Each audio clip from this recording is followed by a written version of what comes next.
It's September 1992 and two men are running here in the Belanglo State Forest, about 2 hours south of Sydney. A terrible smell stops them in their tracks. It's the smell of death. Oh my God, what's that? They find the decomposing body of a young woman. She's been stabbed 14 times in a murderous frenzy. And there are more bodies scattered throughout this lonely forest. They're the victims of Australia's most cruel and vicious serial killer. A monster who murdered for his own sick gratification.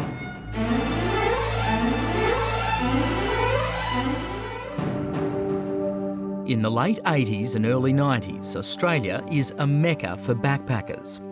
They're young, adventurous and out to see the world on a shoestring. In just a few years, a billion-dollar industry springs up from nothing. Specialist hostels offer no-frills accommodation for young travellers. Here, they can meet other backpackers from all over the world, share their experiences and plan new adventures. In late 1991, two young British women, Joanne Walters and Caroline Clark, meet at a King's Cross backpackers hostel and become instant friends. Joanne, born in 1970 in Maesteg, Wales, is a bright and sociable young woman who gets the travel bug early in life, as her father Ray recalls. Yeah, she was very outgoing. The nature of the job she was doing, she trained as a nanny as well, and that's left a scope to sort of travel other countries, looking after children in different parts of the world. And I think it'd have been hard for her to settle down after, because she just loved travelling. Caroline Schmidl, Antonella from Italy. Caroline Clark is a 21-year-old from Surrey in England. She's strong-willed with a devil-may-care attitude to life. Some say she can be a little sharp-tongued at times, and from an early age, she has a fascination with Australia. I think quite early on, probably from the age of about 10 or so, we'd always sit down in holiday times. They would always sit down and watch the Australian soaps, you know, Neighbours, Home and Away, that sort of thing. And gradually sort of took hold, didn't it? Yes. The goal of getting to Australia. So, and we certainly didn't discourage it. I think travel is fantastic for youngsters. Caroline's dream comes true when she arrives in Sydney on September the 19th, 1991. In February 1992, she and Joanne head to the southern New South Wales Riverina district to pick grapes for 2 months before travelling on to Tasmania. There, Caroline swaps her small, shabby tent for a blue 3-man tent owned by a fellow traveller, Steve Wright. Steve has accidentally torn a hole in the tent with his fruit-picking knife and has patched it together with address labels he made on a computer. The two women returned to Sydney for a few days before heading off on the morning of Easter Saturday, 1992, to hitchhike around the country. They take the train to Casula Station in Sydney's southwest, with plans to then hitch a ride to Melbourne and on to the Great Ocean Road and beyond. It's a dog. Our knowledge of what happens next is based on extensive forensic evidence and detailed police reports. What you're about to see is a reenactment of the nightmare that unfolds for Caroline and Joanne. Hitchhiking south on the Hume Highway, they accept a ride from a man in a 4-wheel drive vehicle. As they cruise south with country music playing on the car stereo system, the two English girls find this fit, muscular, rugged-looking Aussie bloke intriguing, even a little charming. So how long have you been in Australia? He asks them all sorts of questions, but after a time, something changes. The man, who calls himself Bill, becomes quiet and sullen. And Joanne and Caroline aren't sure why. Was it something they said? All they know is that Bill is now more sinister, more menacing.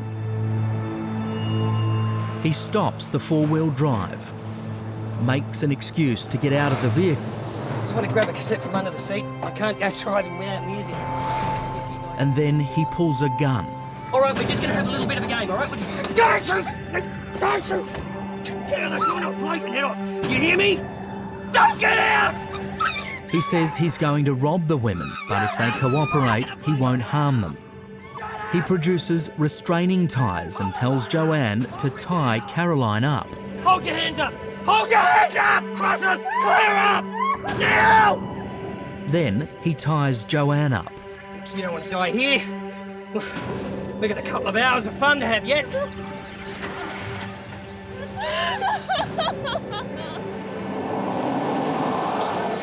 As he pulls back onto the highway, the assailant is in complete control and the women are terrified. Calm down. There's nothing to be scared of. He tries to calm them. All right? Just going to play a couple of games and I'll let you go, right? Unharmed. Just past the town of Berrima, he turns right off the highway into Banijay Road.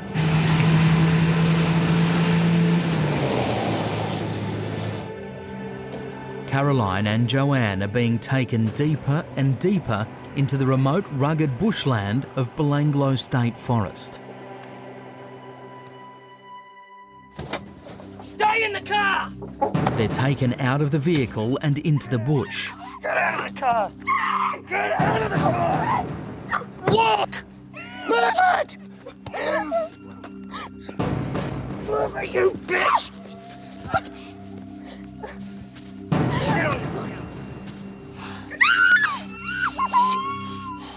Bill now tells his captives that he wants to have sex with them. No, I'm just gonna look, see, I'm not here to hurt you, okay? He frees Caroline's arms and allows her to smoke. There you go, see, I told you. She nervously gets through 6 cigarettes as Bill sits watching, talking, trying to keep the young women calm and under his control. Hey, I'm not gonna hurt you. I'm not gonna hurt you. No. After what seems like an eternity, the time for talking is over. Caroline is forced to her knee. Get upset about. A maroon-coloured sloppy joe is wrapped around her head. No. It's okay. It's all right. It's okay. The killer shoots her once in the head, killing her instantly. Joanne screams in horror. Shut up, you stupid bitch! Bill gags her and then returns to Caroline. Shut up! He casually repositions her head and shoots once more. He acts out the same ritual again and again, firing a single shot, repositioning Caroline's head and shooting again. It's a barbaric slaughter, perpetrated coldly and calmly. After shooting Caroline 10 times, the murderer stabs her once in the back as a final act of savagery. Joanne is dragged away. There's a brief struggle, but she's quickly subdued. 30 metres from where Caroline's body lies, a hunting knife plunges into Joanne's spine, paralysing her. Her jeans are pulled down and she is raped. But this is not about sex. This is about power and control. Then, in a frenzied attack, she is stabbed again and again, the killer still hacking at her body after she's dead.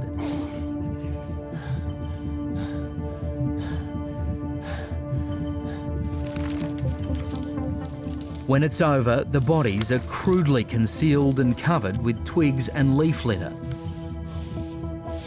before the killer leaves the scene.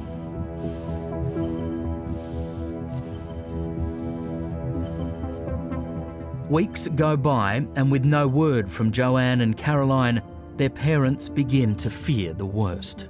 When we didn't hear from Joanne, and we knew when Father Day came and I hadn't received anything. We knew something was wrong because that wasn't Joanne. She always remembered birthdays and it was important to her. And we were down with friends in Cornwall, and on our way back we got a call from Ray Walters saying, "We hadn't heard from Joanne, we're getting worried, have you heard?" And I think that's when the alarm bells really started to ring very loud. 5 months after Joanne and Caroline are murdered, 2 men running along an orienteering course through the forest make their gruesome discovery. Oh my God! A human body roughly concealed beneath a rock ledge. Local police are contacted and, after examination of the evidence, the body is identified as being that of Joanne Walters. The following day, the remains of Caroline Clark are found nearby. There are personal effects such as coins and jewellery at the scene, but oddly, there's no sign of Joanne or Caroline's camping gear. Joanne's parents, Ray and Jill, had come to Australia after their daughter went missing. As Ray recalls, they're taking time off to visit the Sydney Opera House when the tragic news reaches them. And then next thing, 2 police cars come outside the Opera House, and they said they'd found what they thought was Joanne's body. They'd tried to put us in the car, and Jill was so upset she was trying to get out the other side. So it was a terrible experience. Well, I suppose you don't want to believe it, but you do. You have to. She can't give any further description of the clothing or anything, just... A major murder inquiry swings into action in the nearby town of Bowral. Yeah, put it in a running shoot, mate. Oh, we set up a investigation post at Bowral Police Station, and we started to get information, and we started to carry out an investigation. Bob Godden takes Ray and Jill Walters to the forest. It was very difficult. They wanted to come down and view the scene. I took them out to the forest, and it was very, very emotional. Inspector Godden brings in renowned forensic psychiatrist Dr. Rod Milton to profile the killer. As I recollect it didn't change over time, but I thought it was a person who was used to that kind of thing, who was very deliberate in expression of aggression, but who contained aggression, so that he was a kind of person that, if you like, have an iron fist in a velvet glove, but who would enjoy then exercising the iron fist and seeing people suffer, and then do so over a period of time in a very deliberate way. Investigators begin to compile a list of people who might fit the killer's profile. A police ballistics expert, Sergeant Gerard Dutton, examines the bullets and cartridge cases found with Caroline's body. We found that Caroline had been shot 10 times in the head with a small calibre firearm, and interestingly enough, these shots came from 3 different directions, basically the left side, the right side and the rear. During the post-mortem examination, we recovered 7 spent .22 calibre bullets from inside her skull cavity. My next sort of involvement was going back down to the scene where she was found and examining that area, and it was during that examination that we found another 3 bullets in the soil underneath where her head had lain, which had actually passed through her head. And with a metal detector, we made quite a large search of the area surrounding both bodies, and only several metres from where Clark's body was lying were 10 .22 calibre fired cartridge cases. Sergeant Dutton is able to identify the type of weapon used to kill Caroline Clark.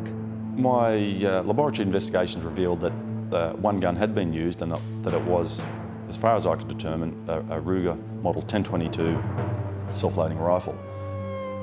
What I also found in relation to the bullets that were recovered from her head and at the scene was that there was a very unusual gouge mark on some of these bullets. They were very typical of being caused by a misaligned baffle in a silencer. As the bullet passes through the silencer, the side of the bullet scrapes up against it and it removes some of the lead in, and that's what I was seeing in this particular case. The identification of the murder weapon is a major clue.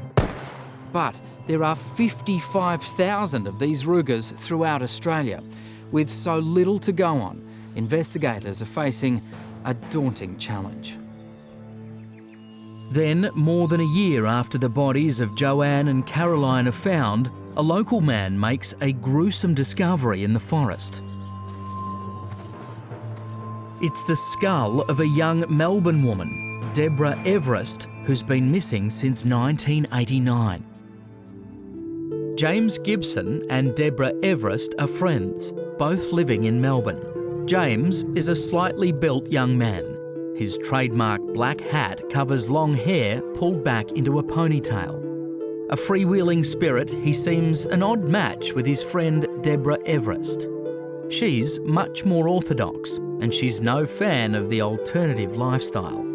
In the summer of 1989, James plans to meet friends in Sydney before going back to the southern border town of Albury for an alternative festival. He asks Deborah to go with him. At first, she's not keen, but eventually, after encouragement from her mum, Pat, she agrees to go. This was the first time she had been away from home. Her father had been sick, and she'd been helping me a lot, and she said, "Oh, Mum, if you really don't want me to go, I won't go." And I said, "Oh, the break will do you good."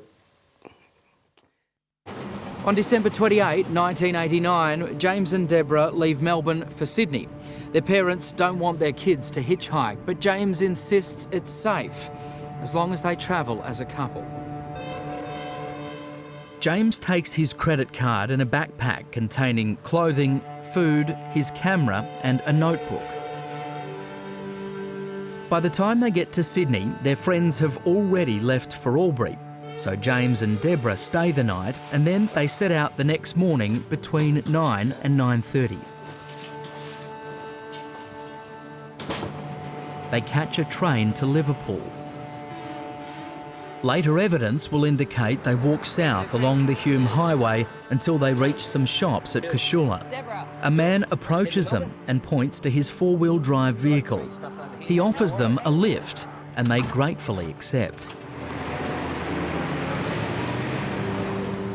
They travel south for what seems like an hour or so. Then the vehicle pulls over and stops a few hundred metres north of the turnoff to Belanglo State Forest. Just calm down, calm down, calm down. Before they know it, James and Deborah are prisoners. We're just going to play a game. They're taken into the forest.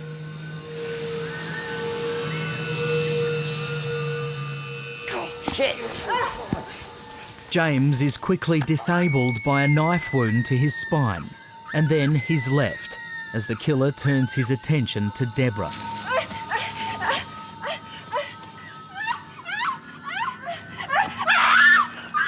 A short distance away, Deborah is brutally attacked. A blow from a blunt object smashes her jaw. Her underwear is removed and she's tied up with her pantyhose. She's raped. When the assailant has finished, he repeatedly stabs her. 30 metres away, James, unable to move, is forced to listen to the full horror of Deborah's murder, knowing that his turn is coming. And soon enough, the killer is upon him. You bitch is dead. Now it's your turn. The knife, still wet with Deborah's blood, now plunges into James's chest. His body is roughly covered in twigs and leaves and will remain undiscovered for years.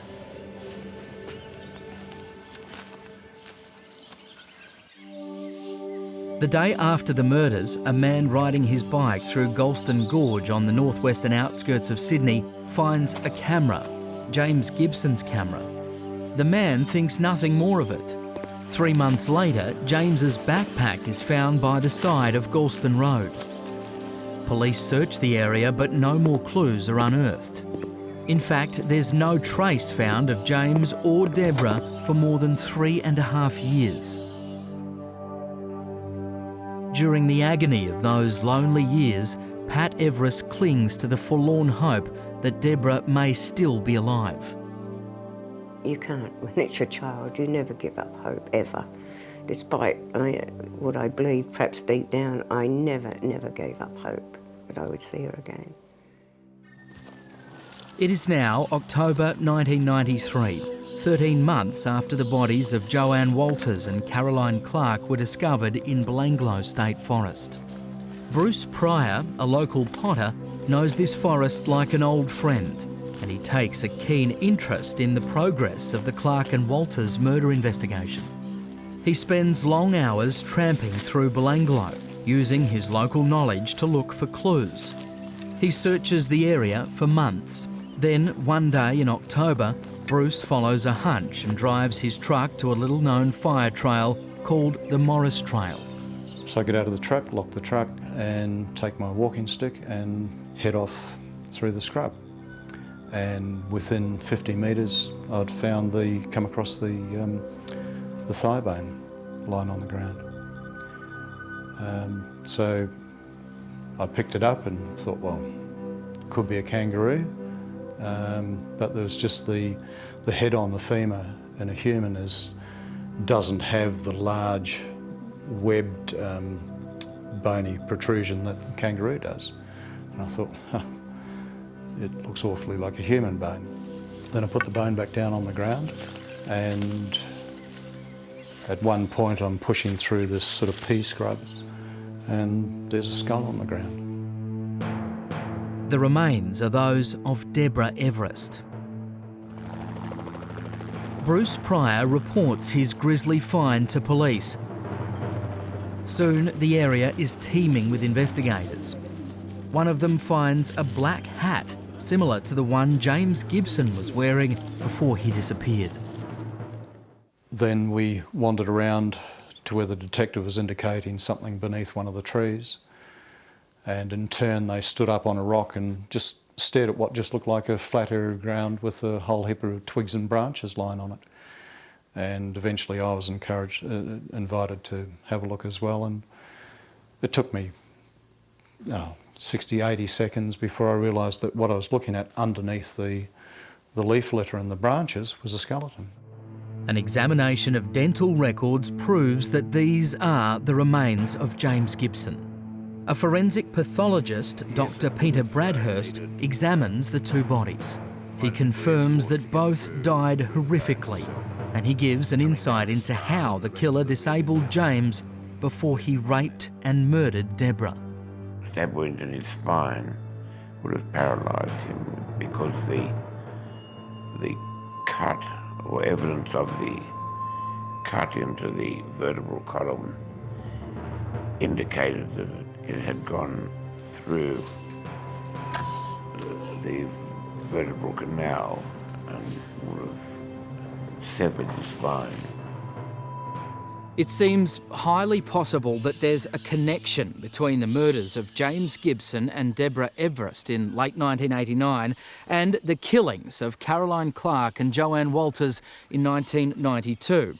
And Bruce Pryor, the man who found Deborah Everest's skull, now finds that he's the prime suspect. My initial interview at the police station lasted 4 hours, and I was asked if I was involved in the murders of these people, which I found appalling that they would even think that I had any involvement whatsoever in their demise.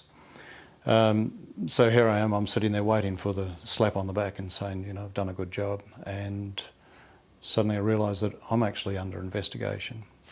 Pryor will remain high on the list of suspects for several months before he's finally excluded.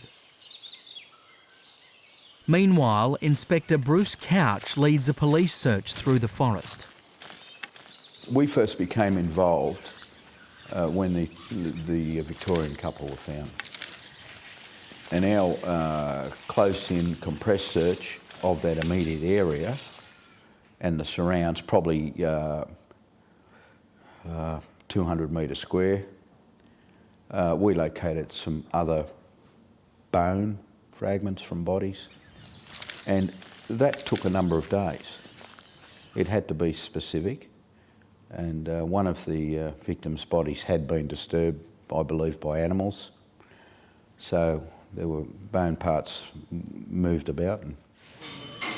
Superintendent Clive Small, a 30-year veteran with a reputation as an uncompromising, no-nonsense straight shooter, is put in charge of the investigation. On the day that I arrived, it was clear that it was a very remote area, a very rugged area, and one of the problems that existed at that time was that about 12 months earlier, 2 other bodies had been discovered in the forest not far from where this third body and the fourth body had been located. In most cases, there was very little of the remains of any of the victims left. They were in exposed conditions. They had been in the forest for several years. The murders occurred between 1989 and 1992, and we're now talking about 1993. So a lot of the conditions at the crime scenes and in the forest had changed over those years, and evidence that might normally exist at a crime scene was, or had a higher chance of being lost because of the time and the exposure to the elements. A special task force is established called Task Force Air. Headed by Clive Small, the investigating team is under enormous pressure to get results.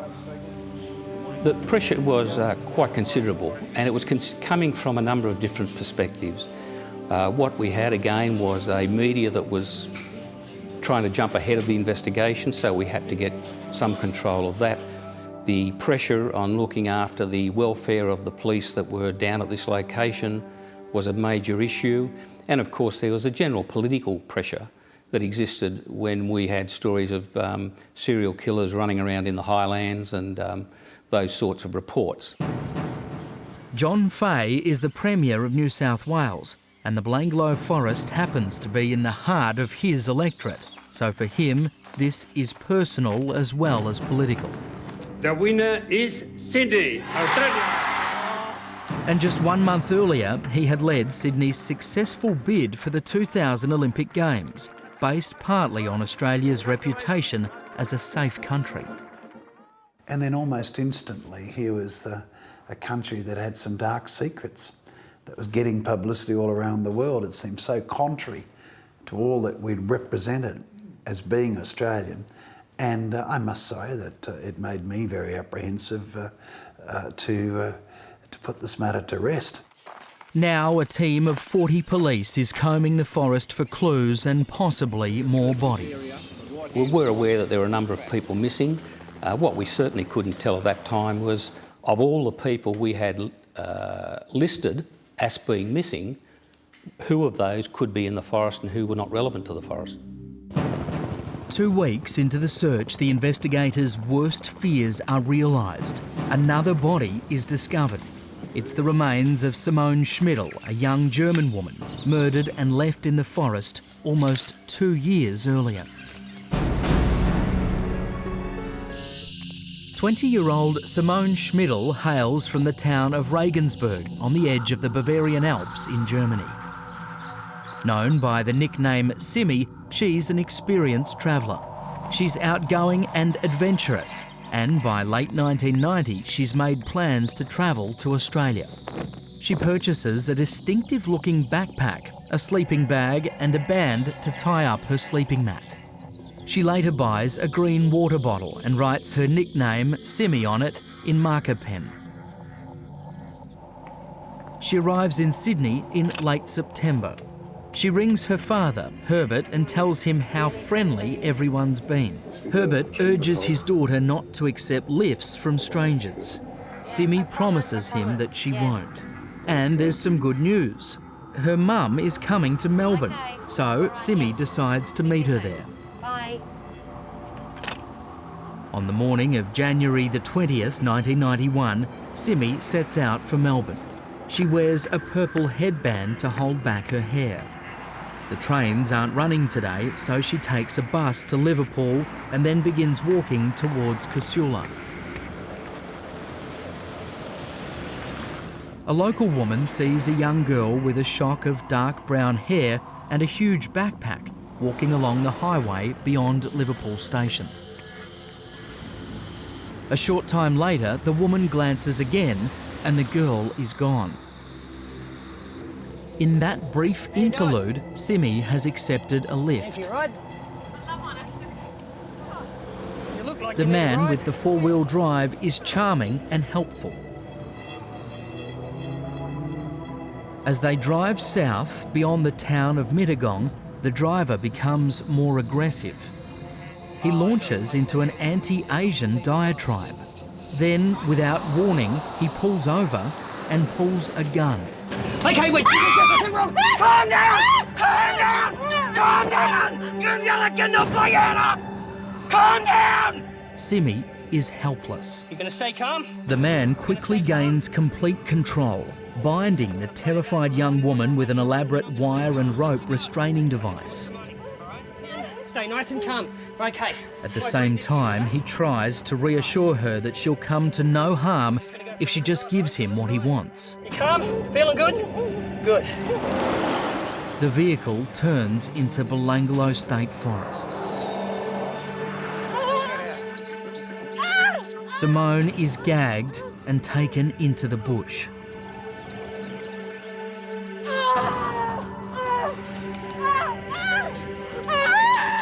There's no possibility for her to escape or defend herself.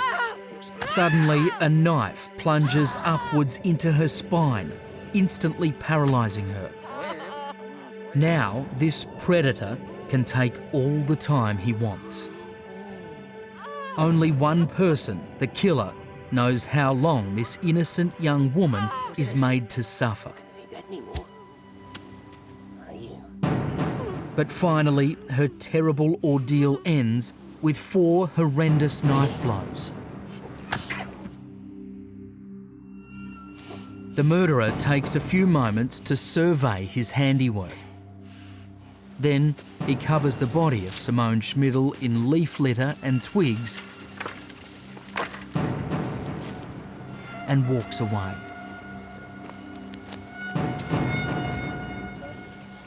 Monday, the 1st of November 1993. A police search team of 40 has now scoured an area of 22 square kilometres, and the search is close to being called off when they find Simone's remains. In Regensburg, Germany, Simone's father, Herbert, a bus driver, is working when a relief driver is sent out to meet him. And then his wife arrives to deliver the tragic news.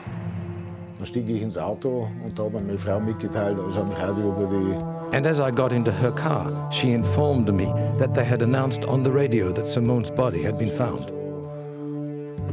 Unvorstellbar. To me, that was unbelievable. And I started shaking all over. Detectives in Bowral recognised Simone's purple headband from photographs in their missing persons file. She's dressed in the clothes she was wearing when she was last seen, but her backpack and camping gear are nowhere to be found.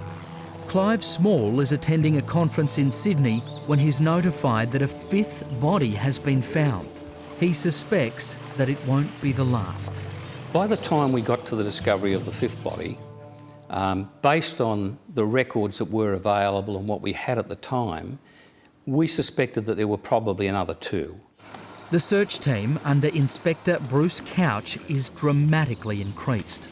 Well, initially it started with 40, plus myself and my deputy, and it escalated, I guess at the end of the day, between 250 and 300 police, which is a huge logistical exercise.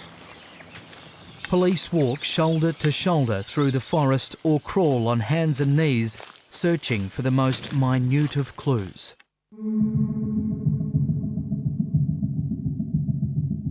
Then, 3 days later, the bleak forest gives up another of its dark secrets, and the body count rises again. Gabor Neugebauer is a strong, fit young man from Germany. During compulsory military training in Munich, he meets Anja Habschied, a pretty girl with long reddish-brown hair. They're both shy and reserved by nature, and they make a perfect couple. They love to travel together. After backpacking through Europe and around Asia, they arrive in Sydney in time for Christmas 1991. Their parents are relieved when they hear that Gabor and Anja are in Australia. They feel it's a safer place to travel than some of the parts of Asia they've been visiting. They leave their King's Cross hostel on the morning of Boxing Day, December the 26th. It seems likely that they follow what's become the backpacker routine, a train to Liverpool and then a walk to Casula and hopefully a lift south. At Casula, Gabor and Anja have some luck, and it's all bad. The friendly Aussie bloke with the four-wheel drive takes them south. Then, without warning, he turns on them. Okay, we're just gonna have a little go. Put your hands down. Gabor resists, but the man fires a warning shot. Get up, you piece of shit! Don't you ever grab this gun again! Or the next hole will be through your head. The bullet thuds into the passenger side door. Get your hands back! Tie him up! Gabor is strong, but he's bound fast, and he's reluctant to act rashly in case he puts his girlfriend's life at even greater risk. Tie him up! And besides, this man has said he'll let them go in a little while. Now calm down. We're going to enjoy the time, right?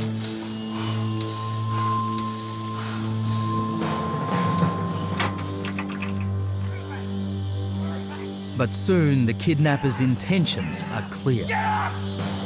Get up! Move up! Anja struggles to get away, but to no avail. Where do you think you're going, bitch? Gabor goes to Anja's defence, but he's bashed unconscious. He is shot 6 times in the head.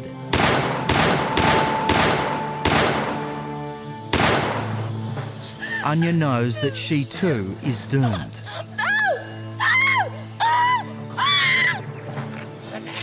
She is dragged away.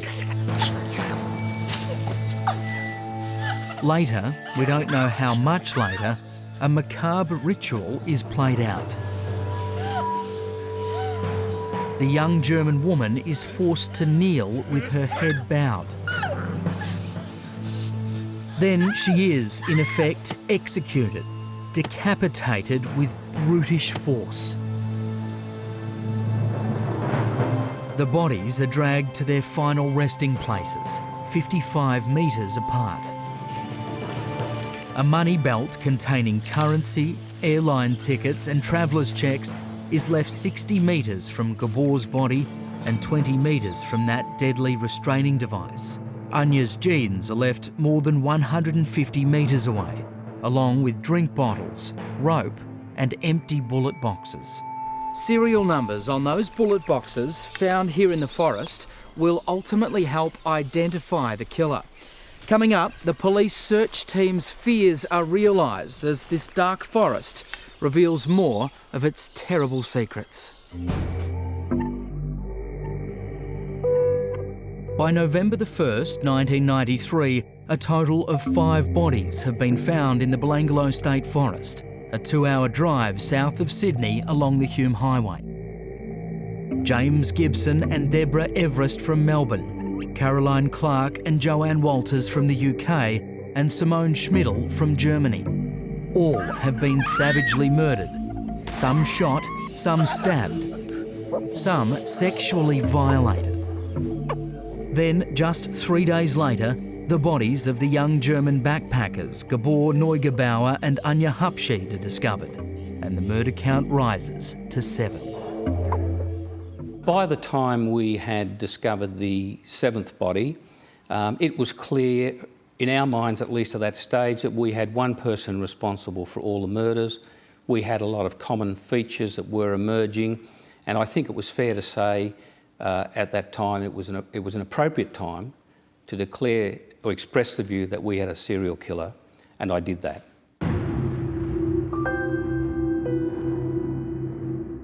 In Germany, Gabor Neugebauer's parents, Manfred and Anki, are informed that their son's body has been found. Bob Gordon told us.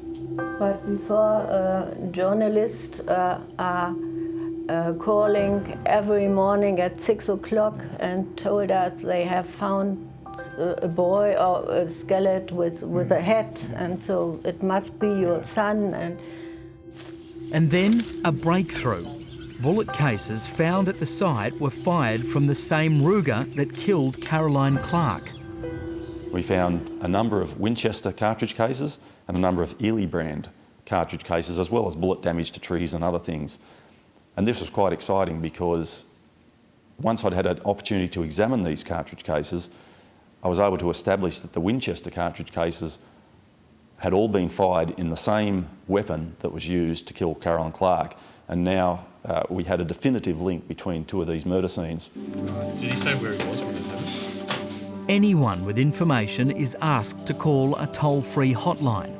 The response is so overwhelming that a sophisticated new computer system has to be devised in order to handle the avalanche of information from the public. At this early stage, there are numerous persons of interest, but there's one local family name that keeps cropping up. The name is Milat. A number of people mentioned the Milat family as being suspects for the murders. The reasons that were given were very general, but they included things like they were locals who had an intimate knowledge of the forest. A number of the brothers were very much into guns and were described as being gun freaks. A number were in fact members of gun clubs. The family had some run-ins with the police. They were seen as loners who lived by themselves, who looked after one another, who didn't interact with the community or police. And I think it was that sort of what I might regard in American terms as sort of being hillbillies, in a sense, that drew attention to them. Police receive a phone tip that a man named Paul Miller has been making strange and menacing statements about the case. Before any bodies had been found, he's reported as saying, "I know who killed those Germans," and later saying, "There are more bodies out there, they still haven't found them all." Inquiries reveal that Paul Miller is a pseudonym for a member of the Milat family named Richard. A further Milat link is established while a detective is checking on Ruger 22 gun owners at a gun club in Bowral. He's approached by Richard Milat's brother, Alex, a member of the club. Bob Godden recalls his story. Well, Alex came forward and made a statement that he was driving along the road there that leads, heads towards the forest, and he saw two motor vehicles racing down the track into the forest, and he happened to notice that the two girls, one in each of the vehicles, and they were bound and gagged, and that there were four men in each of the vehicles, I think it was. But we were a little bit sceptic about it because of the way that he told it, and he must have had tremendous observational powers to see what he said he did. I don't know whether he was actually trying to put us onto a line of inquiry into the Milat family, or whether or not he was trying to put us the other way. I just don't know. Alex and Richard Milat are among 14 children born to a Yugoslavian immigrant, Stephen Milat, and his wife Margaret, between 1939 and 1962. Guns figure in the lives of the Milat boys from very early on, as one brother, Boris, recalls. I can remember that the guns scene turned nasty there one time. Dad built a big packing shed, and we used to play cowboys and Indians with slug guns. We'd actually shoot at one another. And I was hit a few times, but this time I was, Alec being the shot he was, must have got carried away, and I put my head up, and next thing, bang, he shot me right in the front of in the forehead. And Dad seen that, and he took the guns off us, and I think if he was alive, he'd still be chasing Alec up the paddock. I'll never forget that. There are 10 Milat brothers. Several of them have been in trouble with the law from an early age. One brother, Ivan, is known to be a gun fanatic and he owns a four-wheel drive vehicle. He has a criminal record going back to 1962, when at the age of 17 he was found guilty of theft. In 1971, he was charged with abducting two young women and raping one of them. But at the subsequent trial, the women, both under psychiatric care, were no match for the Milat family solicitor, John Marsden. The two young women came in and gave evidence, and they, quite frankly, stuffed their evidence badly and admitted that it was a consensual act. I never know whether it was or was not, you never know that, but the jury found him not guilty. And that was the beginning and end of it. It was a very good win in court from a point of view of a forensic cross-examination of the two victims, or alleged victims.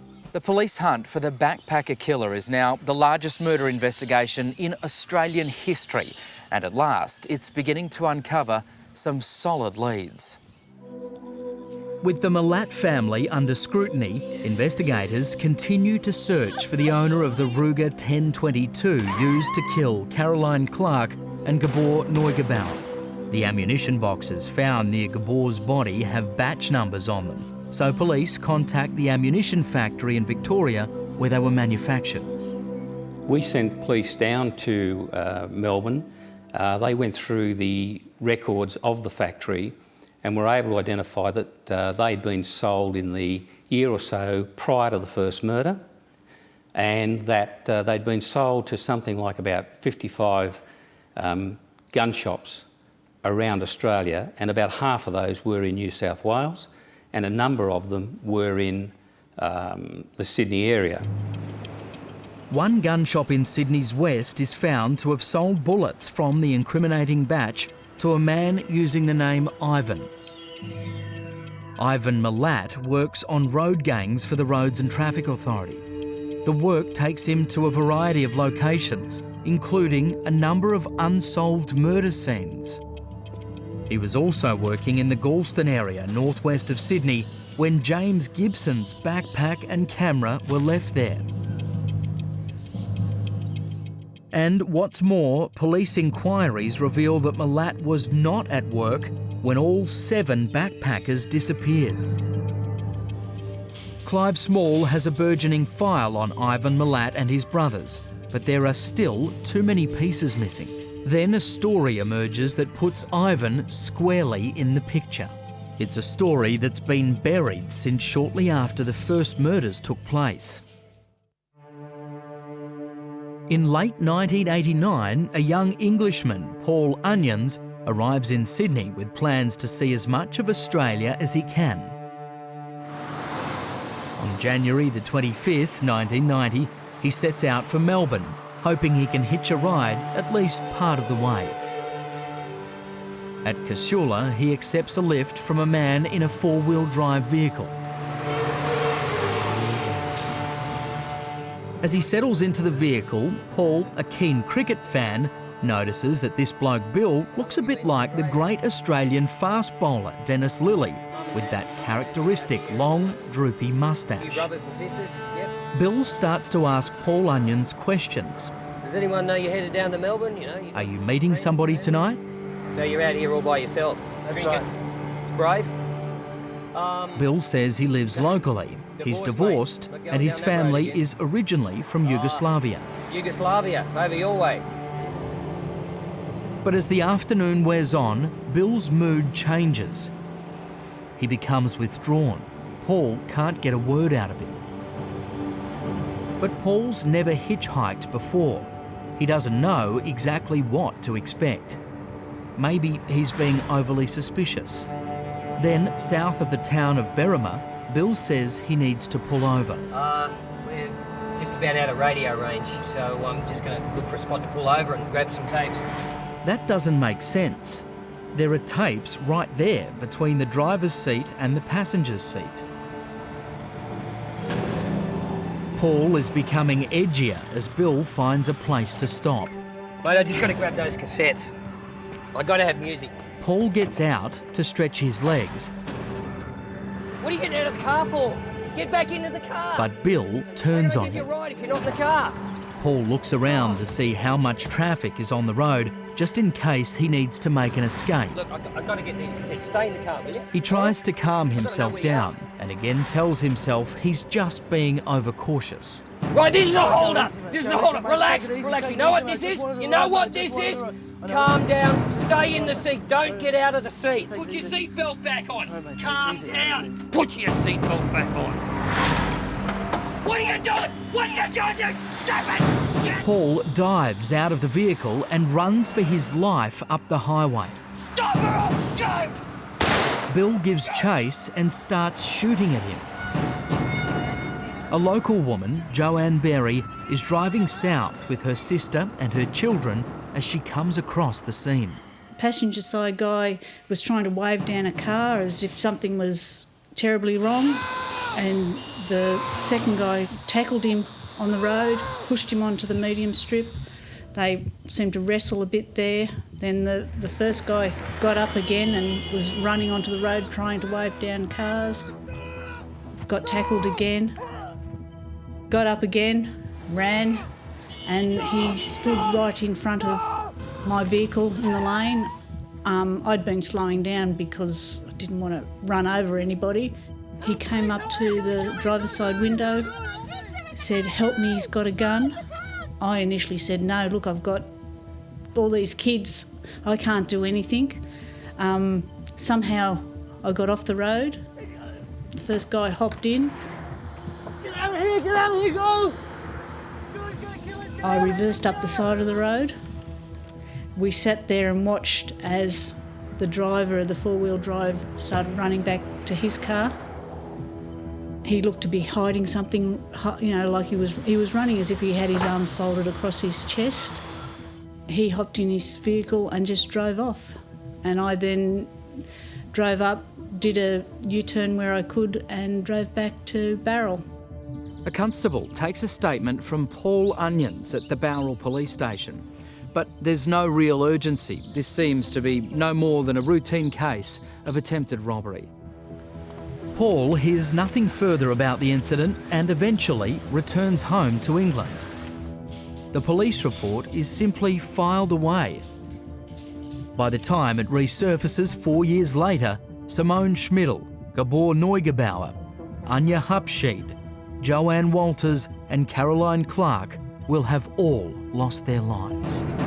November 1993. Paul Onions has been back home in England for more than 3.5 years since his terrifying encounter with a would-be murderer who called himself Bill. By now, 7 bodies have been discovered in the Belanglo Forest.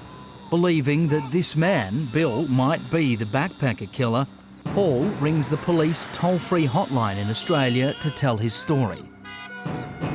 At around the same time, Joanne Berry, the local woman who almost certainly saved Paul's life, also rings the hotline. Get out of here, go! Police are bombarded with calls and there is a mountain of evidence to follow up. But with no clear suspect in the picture, Joanne and Paul's statements are not acted on for another 4 months. But by early 1994, there is more and more evidence pointing to Ivan Milat. So Task Force Air officers dig deeper and come across the report of Milat's rape charges from 1971.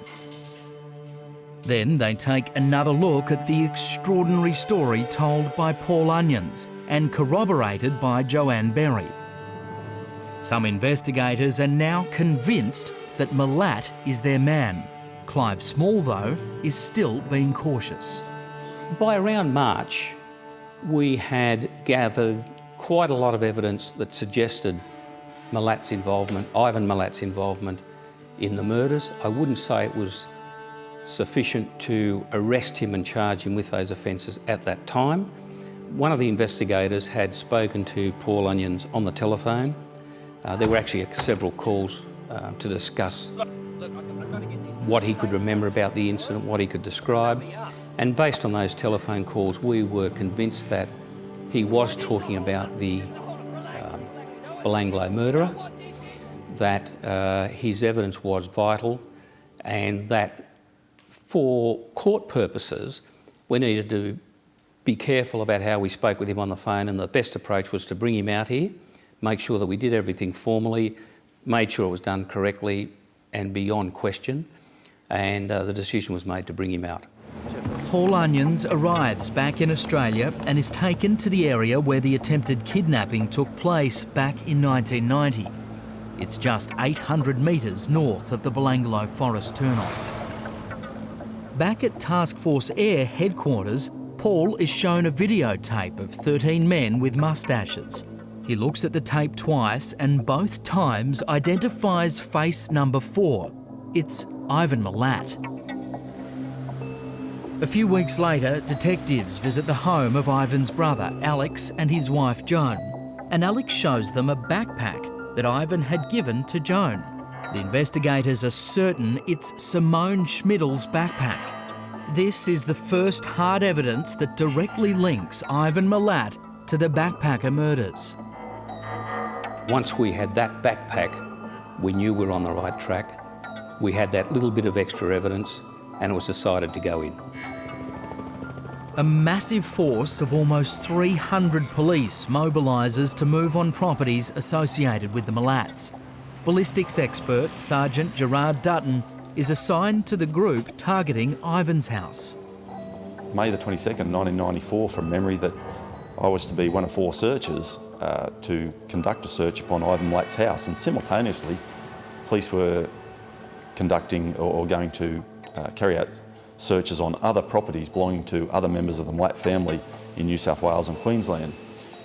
My role at Ivan Milat's house was not only to assist in the searching process, but to assess the significance of any firearms evidence that we might find there.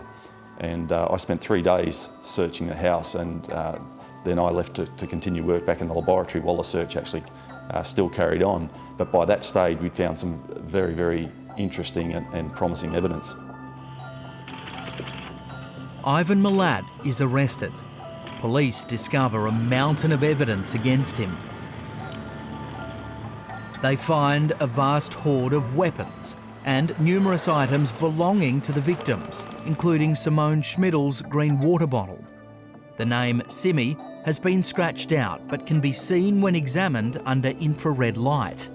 A pillowcase is found in Milat's garage. It's similar to the one seen by Paul Onions, and it contains elements of a restraining device, including sash cord stained with blood, almost certainly the blood of Caroline Clark.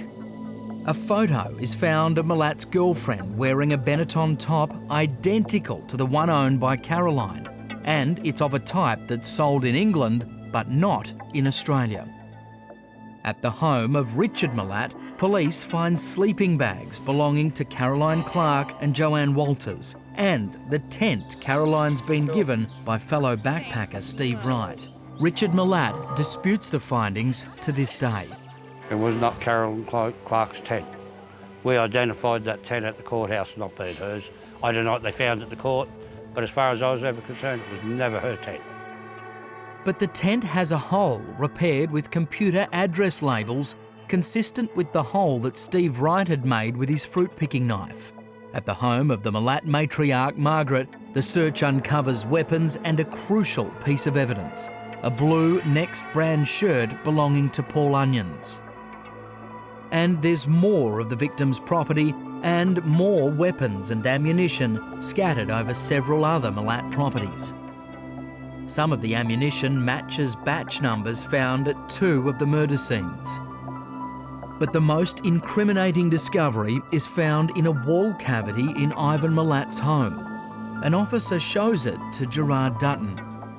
He'd recovered this bag and when he looked inside, and that's when he called me. And so when I went up and had a look, I couldn't have been more excited, because inside that bag were components of a Ruger 10-22 rifle. And in particular, there was the trigger assembly, an aftermarket magazine. The item of most interest to me, it was a Ruger 10-22 breech bolt assembly.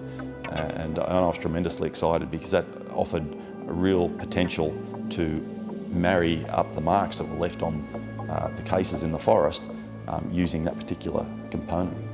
But Clive Small still doesn't believe he has the smoking gun, the hard evidence to charge Milat with the 7 backpacker murders. The initial warrants were for both the attempted murder of Paul Onions and the belief that he might well have had, and other members of the family might well have had property or other evidence relating to the murders of the 7 backpackers. But at the end of the day, when he was arrested, the charge preferred against him was against the attempted murder of Paul Onions, because we needed time to assemble all the facts and the evidence we had relating to the other 7 murders, and to analyse the exhibits and property that were found on the day of the raids. The ballistics expert Gerard Dutton examines the Ruger breech bolt found in Ivan Milat's home, but only some parts of the weapon have been discovered. So back at the laboratory, I used the breech bolt that we found from the wall cavity. I disassembled another Ruger 1022 rifle, introduced that breech bolt, reassembled the rifle, and then test fired it into our water tank. Now the whole idea of this process was the action of cycling cartridges through the rifle leaves certain marks on the cartridge cases, and in particular the face of the breech bolt will leave certain marks, as does the firing pin, the extractor, and so on. And it was those microscopic marks which I was able to use to identify this breech bolt as having been used or having been fitted to the gun that was used to kill Carolyn Clark. And so, yeah, I distinctly remember the hairs on the back of my neck standing on end. It was a very unique moment.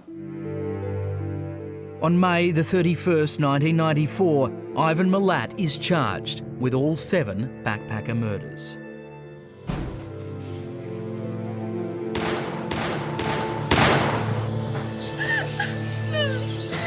I believe right up until the last day, Ivan believed that he was somehow still in control of the situation. He didn't believe that the police would ever convict him. I don't think he actually objected to being the centre of attention and being the person accused of these murders, because I think he still thought he was in control of the situation. At the committal stage, Milat is represented by John Marsden, who doesn't mince words with his client. And I said, Ivan, if these things are true, and I'm not accusing you, but if they are true, and I can tell you the evidence is bloody strong as I've seen the evidence, then you've got a problem which is not a straight out murder problem, you've got psychiatric problems. We need to get psychiatric help and treatment and see whether you can do a compromise deal. And Ivan didn't react well to that, and the next time I went to court, I was standing up in court before the learned magistrate Flack, and Ivan just said, I've sacked John Mars, he's not my solicitor. And that was the last contact I had with Ivan Milat. At the committal hearings, Simone Schmidl's father, Herbert, is asked to identify some of Simi's belongings. He takes offence when his evidence is questioned and throws his cigarette packet across the courtroom. I was in a situation which one does not experience every day. And on top of that, to sit across from the accused killer with 6 or 7 metres distance between us, and he looks at me with a grin on his face. I don't know why I did this, but it gave me great satisfaction, throwing that cigarette packet, as I felt the defence lawyer was trying to catch me out. In any case, that grinning face of Milat will haunt me for the rest of my life. Milat is committed for trial, which gets underway in March 1996 here at the St James Supreme Court in Sydney, with Justice David Hunt presiding. Early in the trial, Crown Prosecutor Mark Tedeschi produces a key witness. Paul Onions I think he was my first witness. He was obviously a most important witness. Really, I think you could say the most important witness in the prosecution case. The reason being that he was the only person who had been the subject of an attempted abduction by Ivan and got away. And Ivan had not just Paul Onions, but all of this circumstantial evidence and forensic evidence, his possession of voluminous amounts of backpacking equipment which could be proven had come from these 7 deceased backpackers. The ballistics evidence which showed that he was in possession of the 2 firearms which had been used the blood that was found in his home that was shown to have been consistent with having come from one of the deceased backpackers. His possession of cable ties that were the same as the cable ties at one of the death scenes. His possession of material identical to that which had been used in one of the other restraints on one of the other backpackers. I mean, there was an enormous amount of evidence. I might have told you, less than half of it, less than a quarter of it. During the trial, Anki and Manfred Neugebauer watch Milat closely.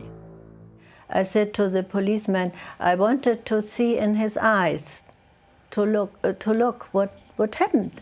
And then he saw me, and all the time he couldn't look in my eyes. He always looked like ashamed, or I didn't know. His eyes down. And his head down. And so afterwards, Bob Gordon said, "Oh, he couldn't look in your eyes. What happened?" I think I didn't know, but I think he was feel guilty or so. I didn't know.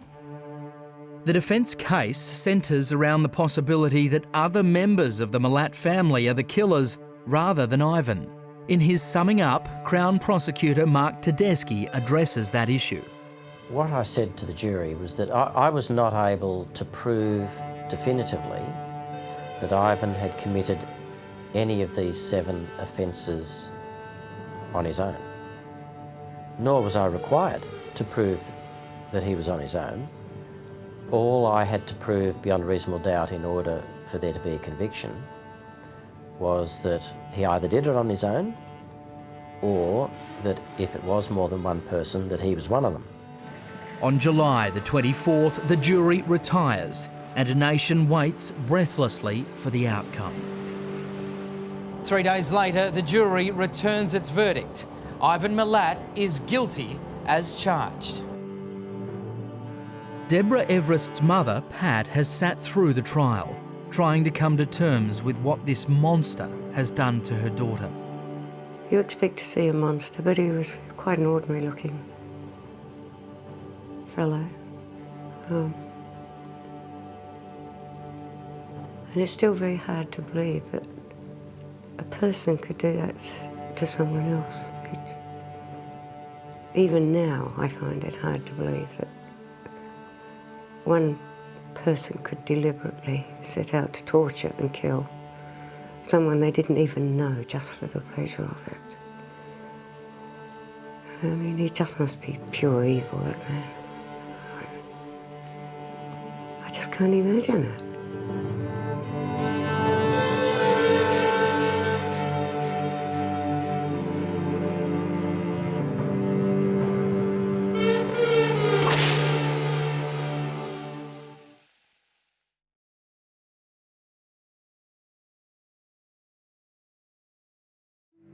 On July the 27th, 1996, Ivan Milat is convicted of the 7 backpacker murders and the abduction and attempted murder of Paul Onions. Caroline Clark's father, Ian, recalls the scene as the verdict is handed down. There was a tremendous amount of emotion and relief once the verdict came. And there was sort of, controlled screams of delight, I think, when we got the verdict, which, or there were 8 verdicts, in fact, and he was thankfully guilty on all of them. But it was a very emotional time. Milat is sentenced to 6 years in prison for the robbery and attempted abduction of Paul Onions, and for the murders of the 7 backpackers, he's sent to prison for the term of his natural life. Milat is locked up in the Goulburn Supermax jail, where he continues to protest his innocence. He attempts to escape, goes on hunger strikes and swallows razor blades. He cuts off a finger and tries to mail it to the High Court. I think there's remnants of Ivan's control freak attitude still left with him. The reason he, in my view, why he won't admit to these offences was because while he doesn't admit to them, he still thinks he's got you over a barrel. The other reason, I think, is because he realises that once he admits to it, everything's gone. he's got no control, he's got no chance of getting out, he's got nothing that anyone's interested in anymore. Whatever they think privately, most of the Milat family say publicly that Ivan is innocent. If you think your brother never did it and you think the police set him up or mistreated, well, why would you think that he was guilty? Just because the policeman come and told you that he did it. Well, what was he there with him? And I had a few dealings with the police and I wouldn't trust them. The ability of people to deny reality is great, and family members can readily deny that someone in their family has done wrong. I don't think that's always in their service, and I think when families would feel ashamed of what a family member had done, would seem to me to be a healthier way and perhaps better for the person who'd committed the crime. But to support someone who had committed such a crime is thereby endorsing the crime. But Boris Milat has broken ranks with the family. He's in no doubt about his brother Ivan's guilt. I'd like to say about Ivan is that I see Ivan as a completely evil person. And I would say that if he never got caught, he would have went on to more evil things. And to the point where he was so dangerous that he was so charming, and so that he was dangerous in that alone because it'd disarm everybody. The animosity between Boris and Ivan goes back a long way to the days when Ivan was having an affair with Boris's then wife. At one point, Boris even plans to shoot his brother, but he backs out at the last minute. And people today will not, and fail to accept, people that know him, that he's done this thing. I've got no problem at all with it, because he's evil. He's just plain evil. And that's it. And there's very few people that you will come in contact in your life that is evil as this man, I can tell you now. Wally, or Walter as they know him on TV, and Richard, both have expressed to me their horror and dismays of what he's done, privately. But they won't come out in public and say it. But they say it to me, and they believe it. I can see they're hurt by what's happened. Speculation continues to this day about whether or not Ivan acted alone. One allegation made from within the family was that Ivan was sleeping with his younger sister, Shirley, and there are some who suspect that she may well have been Ivan's accomplice.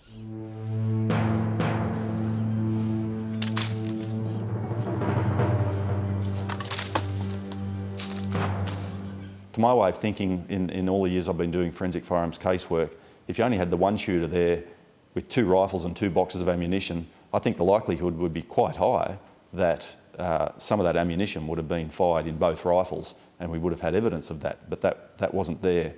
And so I would lean towards guessing that there were two shooters at that particular location. At Ivan's trial, Richard Milat was closely questioned about his possible involvement. Well, on that part, that's the lawyer just saying whatever. It didn't worry me one bit at all. I got more than 100 witnesses saying I'm at work 6 days at a time. So he's got to do something, the lawyer. At the end of the day, yes, I think he had someone with him, but were never his brothers, never his brothers. Clive Small remains convinced that Ivan Milat acted alone. The argument that there were 2 or more offenders, I don't accept, and the basis for not accepting them is the 1970s matter he committed by himself, the Paul Onions matter he committed by himself. Ivan, had control of all of the property that was taken from the crime scenes. He was the one who handed it to friends and relatives and no one else. He was the one who gave his girlfriend the jumper of one of the victims, no one else. The firearm that was used was found in his place. He knew the area and he had the 4-wheel drive to get there. So I think all of that goes towards saying it was the one person and Ivan acted alone. it comes across and they say this and that. Ivan couldn't do all these things on his own. Believe me, he could. He could do it with one hand behind his back. Ivan could. Coming up, a Milat family member says Ivan has secretly confessed, and Australia is horrified by the news that another Milat family member has committed a bloody copycat killing in the same Belanglo Forest.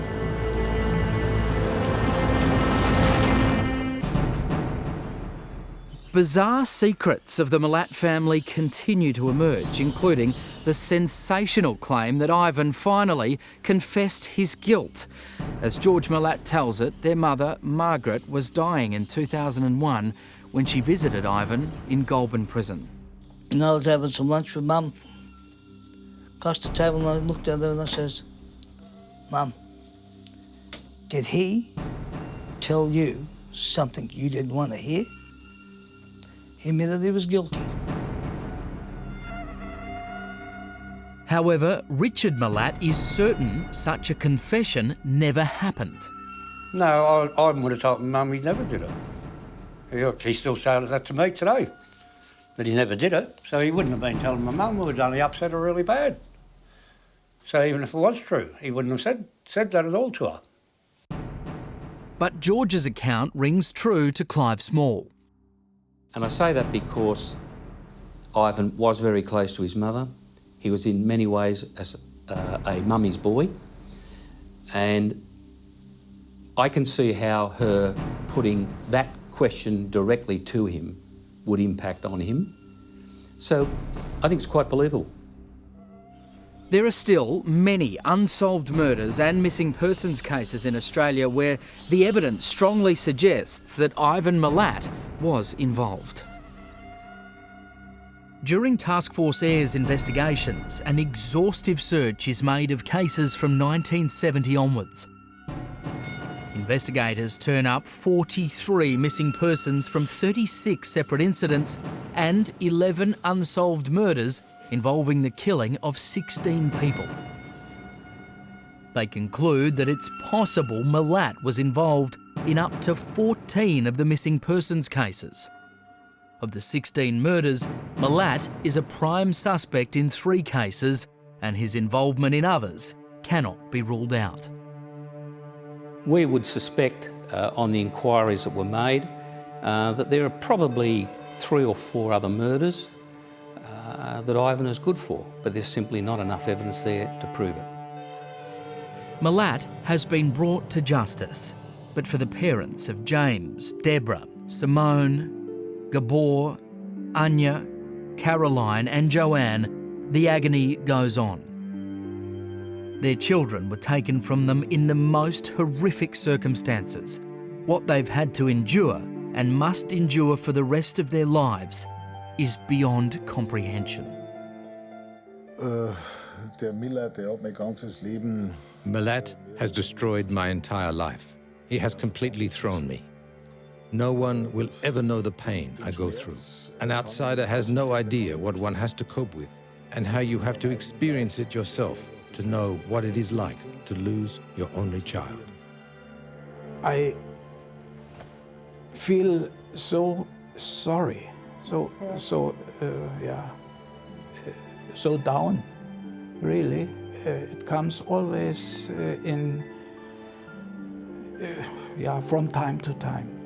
And it is still, now 15 years after this event, or this accident, or this, it's not, it's still worse. It's still worse, sometimes even more emotional. Even now, I wake up sometimes and think, perhaps it was just a dreadful mistake. Perhaps it wasn't her at all, you know. I don't think your brain ever really accepts the loss of a child. Ever. I think you do come to terms, and you have to if you're going to have any sort of life, but you never stop grieving. You know, life does go on, but, you know, Caroline is in a little special compartment of her own.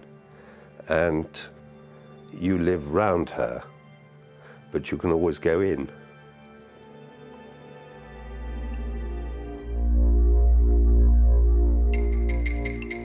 Some 20 years after Ivan's killing spree, in November 2010, Australia was horrified to hear another member of the Milat family had committed murder in the Belanglo State Forest. Ivan's teenage great-nephew, Matthew, attacked and killed 17-year-old David Octoloni with an axe while his friend Cohen Klein recorded the murder on his phone. They were going to smoke drugs, they were going to drink, and when David Octoloni was feeling relaxed and in the process of putting a joint together, Milat called Octoloni up to the boot and ambushed him by striking him with the axe.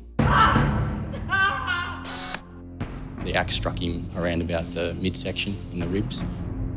Milat reportedly shouted at his victim, "You know me, you know my family, you know the last name, Milat." It appeared to us that Matthew Milat had started to idolise Ivan for quite some time, and he sought to be as notorious, if not more notorious, than his uncle Ivan by killing a number of people. David Octoloni was not an isolated incident. He had intended to commit a number of murders. No, please! Milat and Klein forced their fourth companion, a boy named Chase Day, to stay in the car during the attack. He asked Chase Day to help drag the body back into the bushes. A traumatised Chase Day reported the murder to his father, who called the police, and the killers were arrested 2 days later. Matthew Milat was sentenced to 43 years jail and Cohen Klein to 32 years. This is the memorial in the Belanglo State Forest where the 7 backpackers' bodies were found.